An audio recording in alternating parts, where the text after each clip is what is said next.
Olá, bem-vindo ao curso de Álgebra Linear. Nessa aula nós vamos falar sobre os espaços vetoriais. Vamos começar com a definição de espaços vetoriais. Seja V um conjunto não vazio. Disse que V é um espaço vetorial sobre R quando estão definidas duas operações sobre seus elementos, denominados vetores. A primeira é a adição, onde você pega elementos U e V do espaço vetorial e a partir deles obtém o vetor soma U mais V. A multiplicação por um escalar é definida a partir de um número real lambda e mais um vetor v do espaço vetorial V. Com esses dois, nós obtemos o produto lambda-v, que é o produto do escalar lambda pelo vetor v. A adição cumpre com as seguintes condições para quaisquer vetores u, v e w do espaço vetorial. Primeiro, associatividade. Segundo, comutatividade. Terceira, existência do elemento neutro da adição, ou seja, existe um elemento n pertencente a V, tal que V mais n dá o próprio V, qualquer que seja o V do espaço vetorial V. Esse n é denominado vetor nulo e normalmente indicado pelo zero. A existência de elemento simétrico da adição, ou seja, para todo vetor V existe um elemento S pertencente a V, tal que V mais S é igual ao vetor nulo. Esse vetor S é denominado o vetor oposto de V e normalmente se indica por menos V. Observe que você não pode falar em vetor oposto sem ter conhecimento da existência do vetor nulo. Já a multiplicação por um escalar cumpre com as seguintes condições: associatividade, distributividade em relação à soma de vetores, distributividade em relação à soma de escalares e a existência de um elemento neutro para a multiplicação por um escalar, que é o número real 1, ou seja, 1 vezes v é o próprio vetor v, quaisquer que sejam os vetores u, v e w e os escalares alfa e lambda reais. Vejamos agora alguns exemplos de espaços vetoriais. Considere o seguinte conjunto: o conjunto Rn, formado por todas as sequências de n números, x1, x2, xn, onde cada um desses x1, x2, xn são números reais. Dados quaisquer vetores u, formado por x1, x2, xn, e v, formado por y1, y2, yn, em Rn, definimos a soma u mais v, dada por x1 mais y1, x2 mais y2, e assim por diante até xn mais yn. E a multiplicação por um escalar, lambda u, correspondente à sequência lambda x1, etc., lambda xn. Observe que a soma ela é feita componente com componente. Primeira componente do u mais a primeira componente do v, e assim por diante até a última componente do u mais a última componente do v. Já a multiplicação por um escalar, ela é feita multiplicando-se o lambda por cada componente do vetor u. Por isso, lambda x1, lambda x2 até lambda xn. Rn é um denominado espaço vetorial euclidiano. Esse é um exemplo que você encontra muito nos livros, talvez um exemplo mais clássico de espaço vetorial. Nós não vamos provar que ele é um espaço vetorial, pois a demonstração desse fato se encontra em vários livros. O próximo exemplo é o conjunto Pn de x, formado por todos os polinômios da forma a0 mais a1x, mais, etc., até a nx elevado a n. Nesse conjunto, nós vamos considerar as seguintes operações. A soma será do tipo a0 mais b0, mais a1 mais b1x, etc., até a n mais bnx elevado a n. E a operação de multiplicação por um escalar será dada pelo polinômio lambda a0 mais lambda a1x até lambda anx elevado a n, para quaisquer u da forma a0 mais a1 elevado a x mais a n elevado a xn, e v da forma b0 mais b1x, etc., bnx elevado a n, e lambda pertencente aos números reais. Vejamos como funciona a soma. O resultado da soma é um polinômio formado com a soma dos coeficientes dos polinômios envolvidos. Por isso, A0 mais B0, já que A0 é o termo independente de U, B0 é o termo independente de V. Aí, continuando, o A1 mais B1x aparece porque você somou o A1 do U com o B1 do V, já que ambos são coeficientes do x e assim por diante.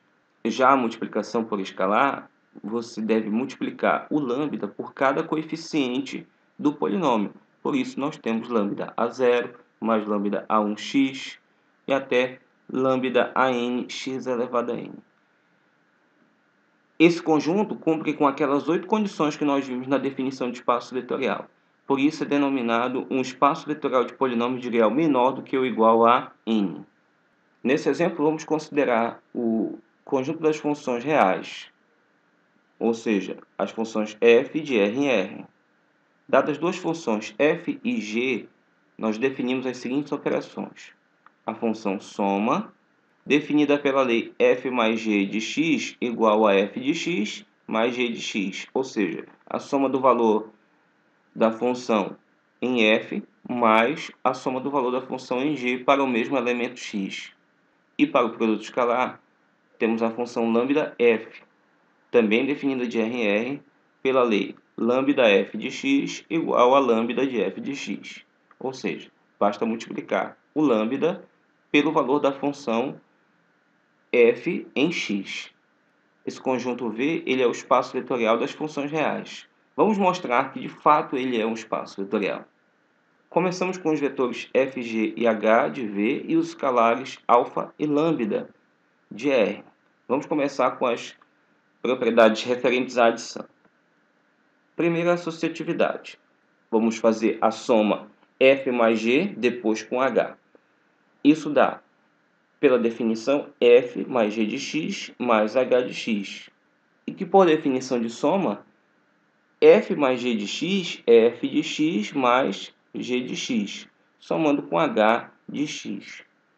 Pela definição de soma, observe que f de x, g de x e h de x são números reais. Logo, eles também podem ser associados.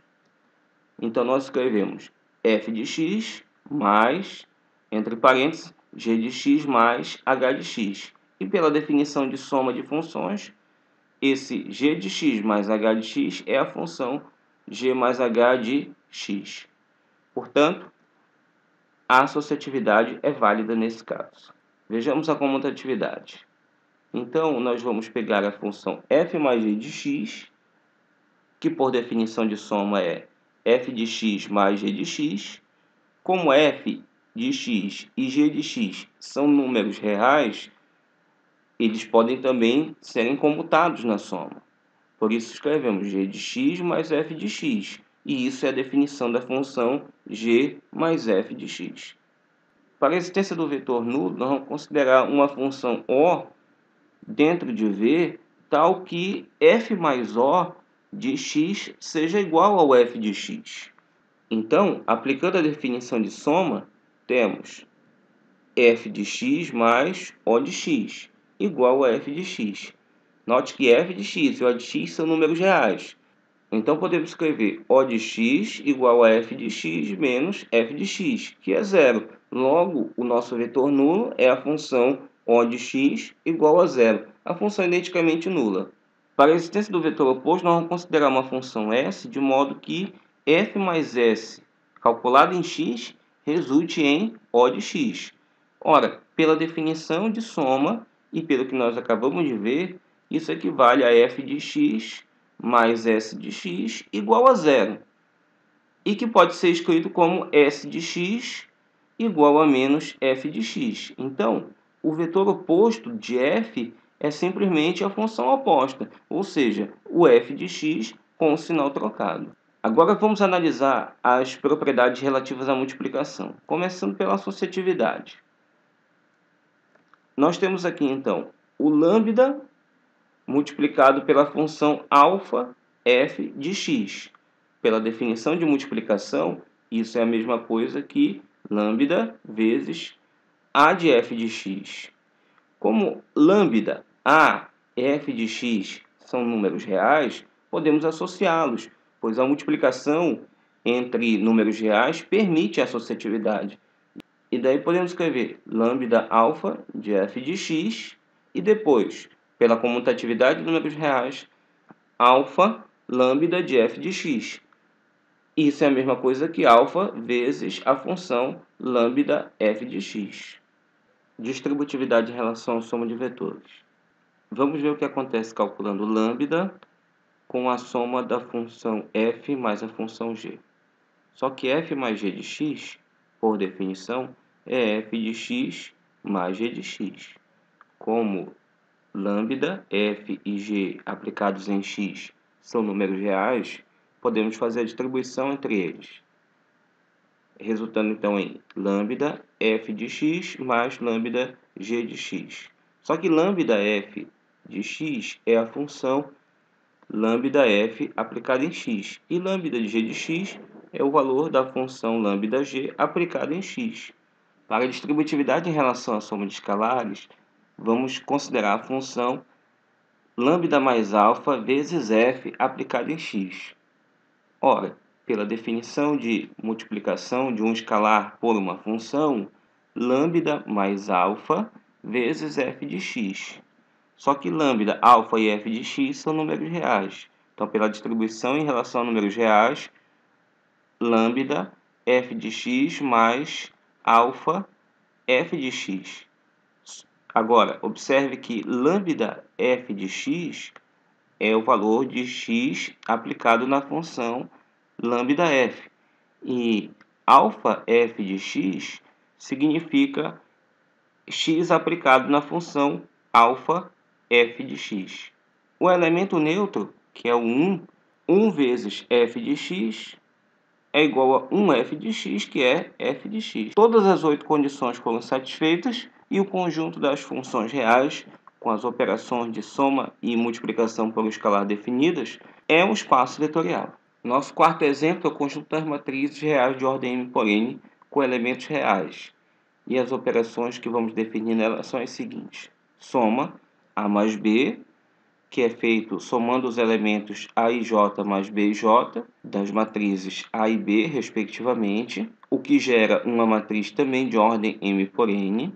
E o produto por escalar é a matriz lambda A, formada pela multiplicação do lambda por todos os elementos A e J da matriz A. Esse espaço vetorial é denominado espaço vetorial das matrizes. Em todos os exemplos, as operações definidas são chamadas de operações usuais, pois são as operações que fazemos normalmente com vetores, polinômios, funções e matrizes. Nós vamos ver agora exemplos de conjuntos com operações diferentes da que estamos habituados a realizar. Exemplo 1.5. Nos casos abaixo, verifique se o conjunto dado é um espaço vetorial. Vamos começar com V igual ao espaço vetorial R2 e as seguintes operações. Observe que vamos pegar os elementos AB e somar com o elemento CD. Esta soma resulta em AB. Note, então, que a soma entre dois vetores de R2 preserva o primeiro dos elementos, a primeira parcela da soma. Já a multiplicação por um escalar, lambda vezes AB, resulta em lambda A, lambda B, que é a operação usual em R2. Bom, num caso como esse, vamos fazer alguns cálculos para nós entendermos. Quando nós somamos o vetor 5 menos 1 ao vetor 0,3, com esta soma que foi definida acima, o resultado é 5 menos 1. Observe que a soma preserva a primeira parcela. Já a soma entre menos 2 e 0 com 8 e 17 resulta em menos 2 e 0, que é a primeira parcela da soma. Vamos verificar se isso realmente é um espaço vetorial. Então, temos que analisar se são válidas as 8 condições. Por isso, vamos pegar os vetores A, B, vamos chamar de U, o vetor V, que vai ser o CD, e o vetor W, que vai ser o MP em V. Então, nós temos, vamos começando pela associatividade. Somando primeiro U mais V e depois com W, é o mesmo que somar A mais B com CD e o resultado somar com MP. Mas a soma AB mais CD, pela operação de soma definida, resulta em AB. E esse AB, somando com MP, pela operação de soma definida, resulta em AB. Lembre-se que a soma entre dois vetores U e V sempre preserva o valor do primeiro vetor e despreza, digamos assim, o do segundo. Vamos fazer o contrário. Vamos somar V mais W e depois somar com U. Ora, V mais W é CD mais MP. Esta soma resulta em CD. Agora, fazendo AB mais CD, nós temos AB. Portanto, a associatividade é válida neste caso. Já a comutatividade, U mais V é AB mais CD, e que resulta em AB. Por outro lado, V mais U é CD mais AB. Preservando a primeira parcela, nós temos CD. Observe, então, que a propriedade de comutatividade não é válida neste caso. Assim, não precisamos confirmar os outros 6 axiomas. Já concluímos que não se trata de um espaço vetorial.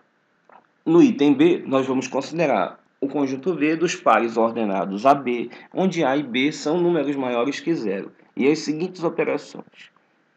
A soma de AB com CD resulta do vetor ACBD. E a multiplicação por um escalar lambda com o vetor AB resulta no vetor A elevado a lambda, B elevado a lambda. Então, a soma ela é calculada multiplicando-se as primeiras componentes e, em seguida, multiplicando-se as segundas componentes. Já a operação de multiplicação por um escalar é feita construindo-se potências de expoente lambda, o escalar, e bases AB, que são as componentes do próprio vetor. Vamos fazer alguns exemplos de cálculos com essas operações. Quando nós fazemos 2, 4 somado com o vetor 1, 6, pela definição dada, significa que temos que fazer 2 vezes 1, que é 2, e 4 vezes 6, que é 24. Portanto, 2 e 4 mais o vetor 1 e 6 resulta em 2, 24. Fazendo 1, 3 mais 3, 1, o resultado é 1 vezes 3 e 3 vezes 1, ou seja, 3 e 3.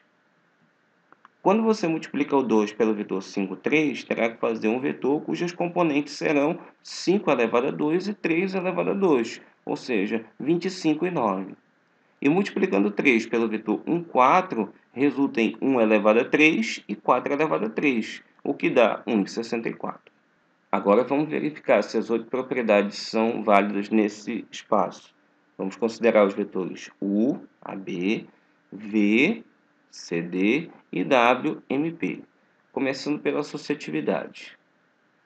Fazer U mais V e depois somar com W é fazer AB mais CD e depois somar com MP. Eliminando o parênteses do lado esquerdo, fica então AC e BD. E esse será somado com MP. E que resultará em AC multiplicado por M e BD multiplicado por P. Observe que AC vezes M e BD vezes P são multiplicações de números reais. Portanto, podemos associar de modo a escrever A que multiplica CM e B que multiplica DP. Agora, A multiplicado por CM e B multiplicado por DP é a soma do vetor AB com o vetor CMDP. Mas CMDP é a soma do vetor V com o vetor W. Então, AB é o vetor U mais CMDP V mais W. E a associatividade foi provada. Vamos somar U mais V. Isso é igual a AB mais CD. Pela regra da soma, então, é ACBD. Só que AC é uma multiplicação de números reais, que é comutativa, assim como BD. Por isso, também escrevemos CA e DB. Só que CA, DB é o resultado da soma definida nesse espaço para os vetores CD e AB, ou seja, é V mais U. E a comutatividade está satisfeita. Já o vetor nulo, nós vamos considerar o zero, definido pelas componentes x e y, de modo que U mais zero seja U. Escrevendo os valores, é AB mais XY igual a AB. Efetuando a soma do lado esquerdo, nós temos AX, BY igual a AB. E esses vetores vão ser iguais se AX for igual a A e BY for igual a B, o que acontece quando x e y são ambos iguais a 1. Assim, o vetor nulo é o vetor 1, 1. Para o vetor oposto, vamos denotar por -u o oposto de u, cujas componentes serão S1 e S2, as quais vamos determinar. Então, pela definição, u mais o oposto de u deve ser o vetor nulo. Pelo que vimos anteriormente, então temos AB mais S1, S2 igual a 1, 1.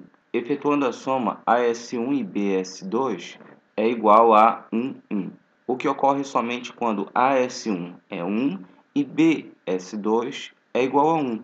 Logo, S1 é 1 sobre A e S2 é 1 sobre B. Assim, o oposto de U tem componente 1 sobre A e 1 sobre B. Consideremos também alfa e lambda, pertencentes aos reais, e vejamos os axiomas relativos à multiplicação.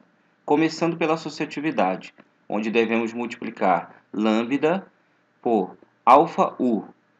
Substituindo U pelo seu valor, temos lambda alfa AB. Eliminando o parêntese de fora da definição de produto, lambda A elevado a alfa B elevado a alfa. E efetuando esse último produto, obtemos A elevado a alfa lambda e B elevado a alfa lambda. Pelas propriedades de potência, podemos inverter a ordem dos expoentes alfa e lambda, ficando então A elevado a lambda elevado a alfa e B elevado a lambda elevado a alfa. Só que cada potência de expoente alfa desta é o produto de alfa pela sua base. Por isso, alfa vezes A elevado a lambda e B elevado a lambda. Nessa segunda parte do produto, nós temos um outro produto de lambda por AB. Por isso, lambda vezes AB, o que significa alfa vezes lambda vezes U. Para a distributividade em relação à soma de vetores, vamos somar U e V e multiplicar com lambda. Então, colocando os valores AB e CD, temos lambda vezes AB mais CD. Efetuando a soma, dá lambda vezes AC e BD. Efetuando o produto, temos AC elevado a lambda e BD elevado a lambda. Essa é uma potência de produto, por isso podemos decompor cada componente em A elevado a lambda, C elevado a lambda e B elevado a lambda, D elevado a lambda. O que significa a soma dos vetores A elevado a lambda, B elevado a lambda, com C elevado a lambda e B elevado a lambda. A primeira parcela da soma é lambda U e a segunda parcela da soma é lambda V. Vamos agora fazer a distribuição em relação à soma de escalares. Então, nós vamos somar lambda mais alfa e multiplicar com U.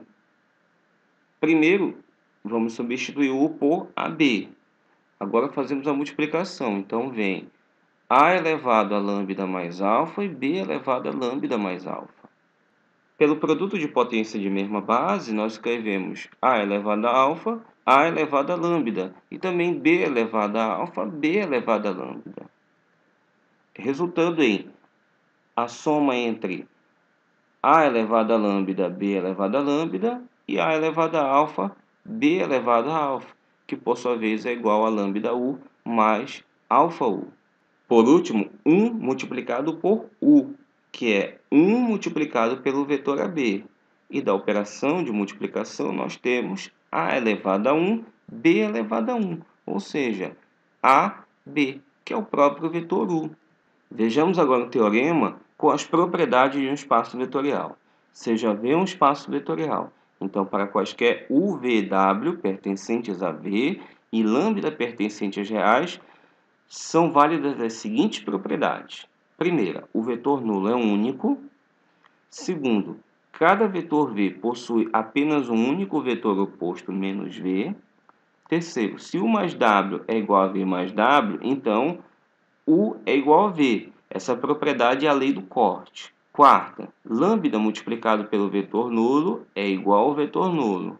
Quinta, 0 multiplicado pelo vetor v é igual ao vetor nulo. Sexta, menos lambda multiplicado por v é menos lambda_v.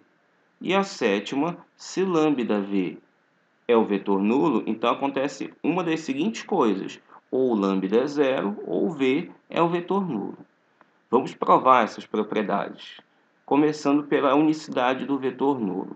Toda vez que você quiser mostrar a unicidade de determinado elemento, suponha que existam dois com a mesma propriedade, que nesse caso é ser vetor nulo. Então, a partir da definição de vetor nulo, o nulo 1 corresponde a nulo 1 mais nulo 2, considerando que nulo 2 é um vetor nulo. Só que nulo 1 também é um vetor nulo. Assim, nulo 1 mais nulo 2 é igual ao nulo 2. Portanto, o nulo 1 é igual ao nulo 2. Vamos agora à unicidade do vetor oposto. Novamente, vamos considerar que o vetor v tenha dois vetores opostos, v1 e v2. Então, considerando v1, pela definição de vetor nulo, eu posso escrever v1 mais 0. Já pela definição de vetor oposto, esse v1 mais 0 equivale a v1 mais v mais v2. Como eu tenho três vetores em v, eu posso associar, pois v é o espaço vetorial, escrevendo então v1 mais v mais v2. Só que dentro do parênteses eu tenho um vetor v com seu oposto. Logo, isso é igual a zero. 0 mais v2. E por definição de vetor nulo, 0 mais v2 é o próprio v2. Portanto, o vetor oposto v1 é igual ao vetor oposto v2. Vamos à lei do corte. Por hipótese, 1 mais w deve ser igual a v mais w. Somando em ambos os membros o vetor oposto de w, teremos 1 mais w mais o oposto de w e v mais w mais o oposto de w. Por associatividade, u mais a soma de w com seu oposto é igual a v mais a soma de w com seu oposto. Só que w com seu vetor oposto dá u mais o nulo igual a v mais o vetor nulo. E pela definição de vetor nulo, u é igual a v. Vejamos o resultado de lambda 0. Lambda 0 corresponde a lambda 0 mais 0, pela definição de vetor nulo. Pela distributividade, teremos lambda 0 mais lambda 0, ou seja, lambda 0 é igual a lambda 0 mais lambda 0. Somando em ambos os membros o oposto de lambda 0, teremos lambda 0 mais o seu oposto igual a lambda 0 mais lambda 0 e o seu oposto. De um lado, nós temos o vetor nulo e do outro vamos associar. E aí concluímos que lambda 0 é igual a 0. Com um raciocínio similar, vamos ver quanto dá 0v. 0v é o mesmo que 0 mais 0 vezes v. Distribuindo, dá 0v mais 0v. Ou seja, 0v é igual a 0v mais 0v. Somando em ambos os membros o oposto de 0v, fica 0v mais o seu oposto, igual a 0v mais 0v, mais o oposto de 0v. Novamente, pela associatividade e pela definição de vetor oposto, obtemos 0v igual a 0. Vamos usar essa propriedade agora. 0v é igual ao vetor nulo. De um lado nós temos lambda mais o oposto de lambda vezes v, e distribuindo lambda v mais menos lambda v. Por outro lado, lambda v mais o menos lambda v por definição de vetor oposto. Tendo então a igualdade lambda v mais o menos lambda v igual a lambda v com o seu oposto. Segue da propriedade 3, a lei do corte, que menos lambda v é igual a menos lambda v. Em particular, se lambda for igual a 1, obtemos a igualdade menos 1v igual a menos v. Ou seja, multiplicar um vetor por menos 1 é igual ao seu oposto. Para a última propriedade, vamos usar a propriedade 5 no caso em que lambda é igual a 0. Se lambda é igual a zero, então lambda v é 0v, que é o vetor nulo. Por outro lado, se lambda for diferente de zero, existirá o inverso multiplicativo de lambda, e multiplicando em ambos os membros da hipótese, temos a igualdade lambda inverso lambda v igual a lambda inverso nulo. Pela associatividade da multiplicação e a propriedade 4, lambda inverso vezes v é igual ao vetor nulo. Só que lambda inverso lambda equivale a 1, e, portanto, 1 vezes v, que é igual ao vetor nulo. E assim o teorema fica completamente demonstrado. Nas aulas seguintes, vamos usar todas essas propriedades sem fazer menção a elas. Além disso, se não forem especificadas as operações do espaço V, vamos entender que são usadas as operações usuais. Obrigado pela audiência e bons estudos.